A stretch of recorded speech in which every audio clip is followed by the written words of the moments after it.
in this park. We've got an estuary of national significance, Florida Bay. We've got the largest mangrove protected forest in the Northern Hemisphere. And we've got this behind me. We've got wide open sawgrass prairies, the largest such stand in North America. And these resources are singular, and these are the reasons, some of the prime reasons why the Everglades National Park was established to begin with. The significance of Everglades is that it's surrounded by 7 million people. It's also flat as a pancake, and the 60% of the park is less than a meter in elevation. And I love driving down our main park road because we have a sign that says Rock Reef Pass, elevation 3 feet. That sign really is very indicative of the challenge we're faced with. Ever since I've been here, we've been wrestling with a lot of factors that is part of this climate change issue for sea level rise and changes in temperature, changes in precipitation, changes in extreme weather events, including hurricanes. And they all have different effects on this ecosystem. We look at what the sea level rise projections are, and that's a big challenge for us, is keeping track of the science.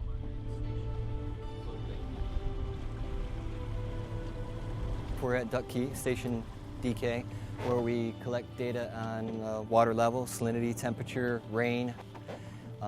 We transmit the data through the GOES transmitters that goes via satellite every hour, so we know what the conditions are here.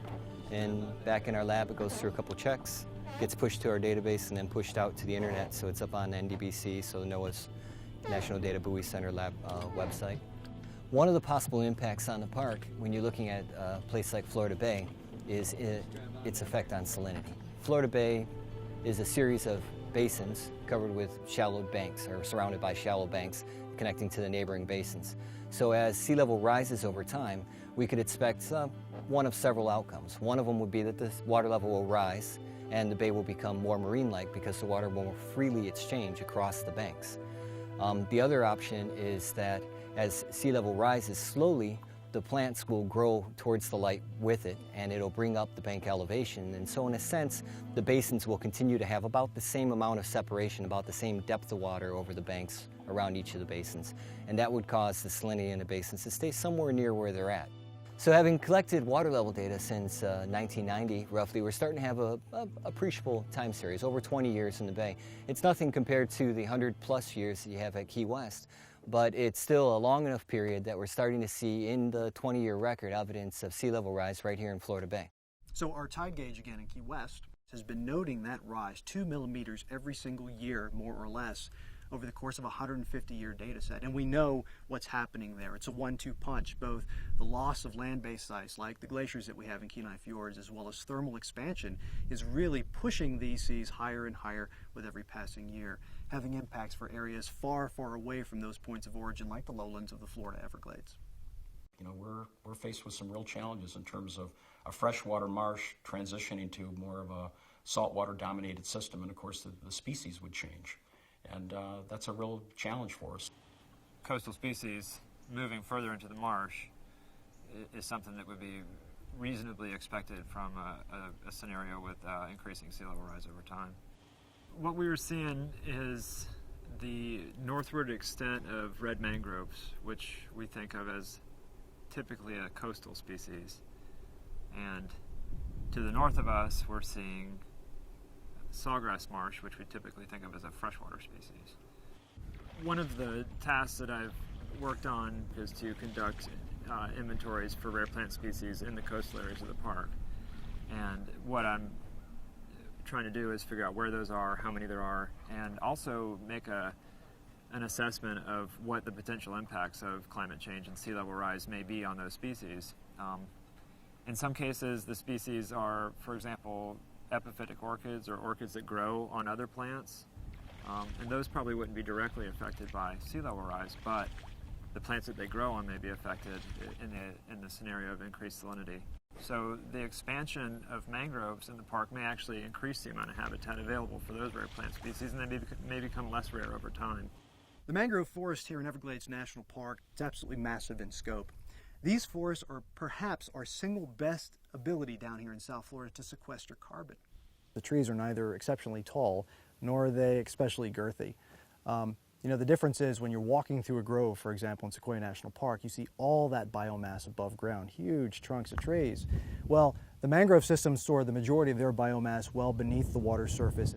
And that's where it's held and retained within that thick tangle of roots before eventually being exported into the estuary and marine areas offshore.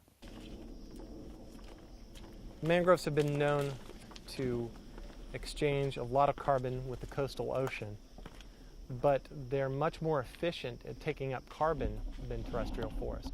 So terrestrial forest will build up carbon, and then that carbon that's in the soil is oxygenated, and then it respires carbon dioxide back to the atmosphere.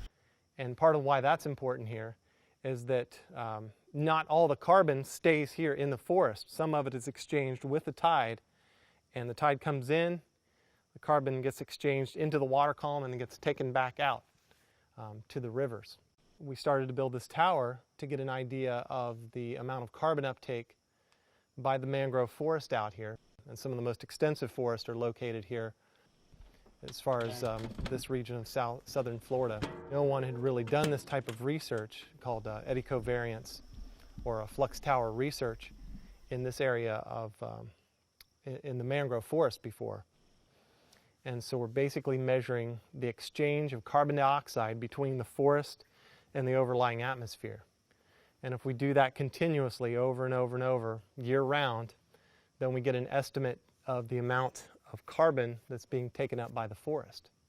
Interesting question is, will they be able again to keep pace with sea level rise, especially in light of occasional disturbances by things like tropical storms and hurricanes? The jury's still kind of out. In some areas, forests are able to gain in elevation with the passage of disturbances, and in some areas the disturbances are so severe and result in so much soil loss that those forests are not able to recover. Here at Everglades and Dry Tortugas is we have cultural resources that are at risk as well. You know, we're basically have a fort that was built in the mid-1800s, and a moat was built around it. It's kind of our last line of defense, and depending on the tide, it's got about 3 feet of freeboard. Dry Tortugas, it's a 100 square mile park located about 109 miles south of Everglades National Park. Dry Tortugas has many superlatives here, not just natural, but also the cultural. Most of what people see is Fort Jefferson behind me. When you look at the damage at Fort Jefferson, you'll see the scars along the moat wall. You'll also see the scars along the main wall of the fort. It literally is at sea level, so we don't have a lot of margin of error for that threat. And as good stewards of these resources, we have to be prepared for any eventuality.